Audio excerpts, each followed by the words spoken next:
So the other day, someone left a comment on my Facebook page asking why correctional officers are fat. It read, and I'm paraphrasing here, "You look fit."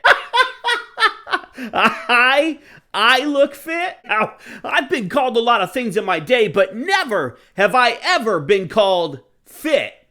Well, thank you. But then he goes on to say, why are so many correctional officers fat?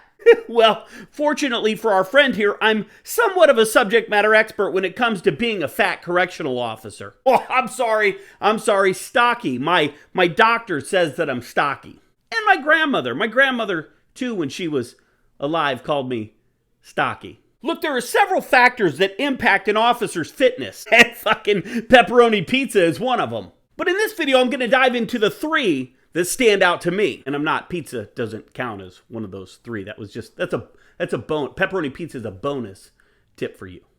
Yeah. All right. Yeah. Hey. Yeah. Ooh. Yeah. So where should I begin? Well, it gets pretty difficult to get to the gym, to maintain a consistent workout routine when you're working 50 or 60 or 70 hours a week. Right now, correctional officers are forced to work ridiculous amounts of overtime due to dangerously low staffing levels. It's a crisis. It's not unusual for a correctional officer to work 12 or 16 hours a day for several days. But the naysayers say that a guy can still find some time if only he had the drive. So let's do the math. Real math, not that Common Core bullshit that they do in the, you know what I'm talking about. There are 24 hours in a day, and if I work 16 of them, what does that leave me? 8! Yes, very good. Now let's take away some time for travel. Let's say a half an hour both ways, depending on the weather and the traffic and whatever. So that leaves us 7! Yes, you must have been at the top of your class. So now you have 7 hours to eat, sleep, shit, shave, and socialize. So how fast do you eat? How much time do you spend with your kids? Do you spend time with your kids? Correctional officers often have to choose between sleep and seeing their family, between catching some Z's and catching a game. You know, they say that there's no rest for the wicked, but the good guys ain't getting much sleep either. Do you understand, do you realize what living on 3 or 4 hours of sleep does to your body? You do? Good, because it's bad, really bad, like untimely death bad. So what's your solution? Should I go without sleep so I can squeeze in a cardio kickboxing class 3 times a week? Should I forego my fatherly duties so I can deadlift at the YMCA? Trust me, officers want to work out. It helps them blow off steam. But if they can't get relief, if the facilities fail to hire, train, and retain staff, what are the officers supposed to do? No, seriously, what am I supposed to do? Am I supposed to get off after working 12 or 16 hours a day, exhausted? Am I supposed to drive home half asleep in traffic, then come home, put on my gym clothes, and punch the punching bag a couple of times? Maybe do some treadmill work? Is that what you expect me to do? Is that what you want me to do? Because half the time throughout my work week, I can barely get out of bed. I can barely get out to socialize, to talk, to help my kids with their homework. And now you're going to make me feel guilty because I'm not putting in an exercise routine. I don't have the fucking time to do an exercise routine. I don't even have the time to wash my clothes. So what do you want me to do? What's your solution? If I can't get off of work in time to work out, I'm not going to. I know that you think I should, and I know that it's beneficial to my safety and to your safety, but what's your fucking solution? The solution is to provide an environment where officers can get off of work on time. That's the solution. So whatever you think you can do, whatever you think your brothers and sisters should be able to do, the answer is that it's impossible or it's extremely difficult for them to do anything if they can't get off on time. Woo! I need a cigarette after that. Just kidding. I don't smoke. Another contributing factor to a correctional officer's fatness is the impact that the correctional environment has on an officer's mental health and emotional well-being. Don't roll your eyes. Officers are exposed to an untold amount of trauma. What's more, is it untold or copious? Which is more? Somebody look it up for me. Let's go with untold. Officers are exposed to an untold amount of trauma, and that trauma changes us. It darkens our outlook on the world, right, and diminishes our ability to experience joy. If left unchecked, Unchallenged, the correctional environment will murder our motivation to take care of ourselves.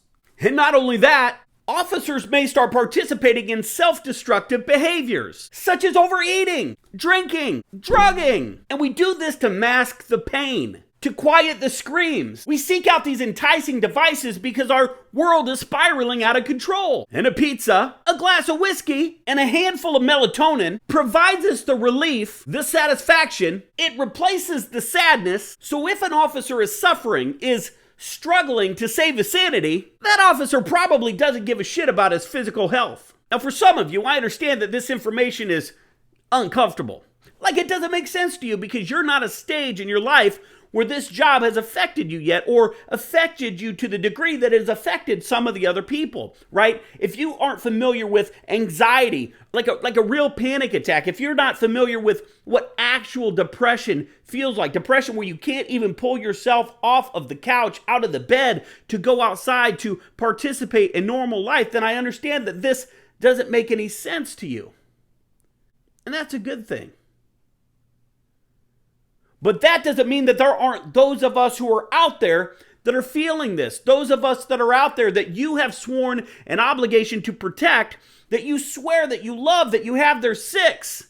But when they're sick, you turn your back. You mock them. You make them feel bad for how they feel about the things that they feel. And that's why we're having this conversation. Are you still with me? Good! Oh, did that guy left, didn't he? I knew he was gonna, that guy the whole time.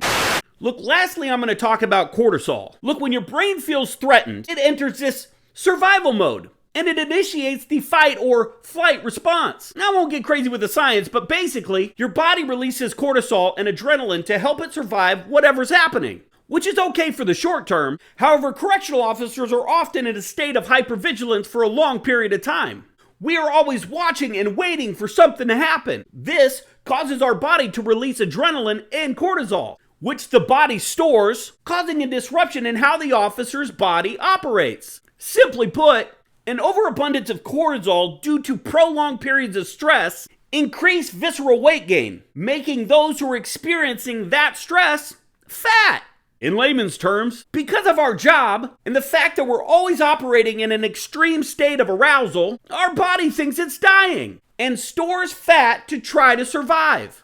It's not an excuse.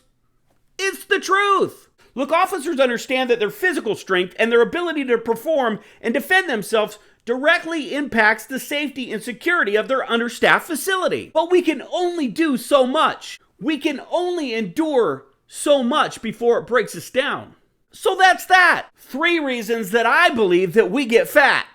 Do you agree? Do you confer? What do you know? Leave it in the comments below. If you like this video, if you found value in this video, straight punch that little like icon. Like, comment, and share this content with anyone and everyone that you think may be interested. Subscribe and click that little bell so you're notified every time I release another video.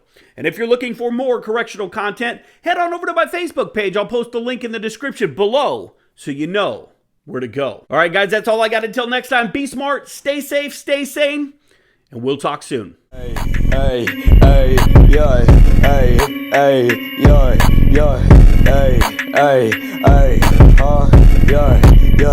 yeah, let's go. I feel like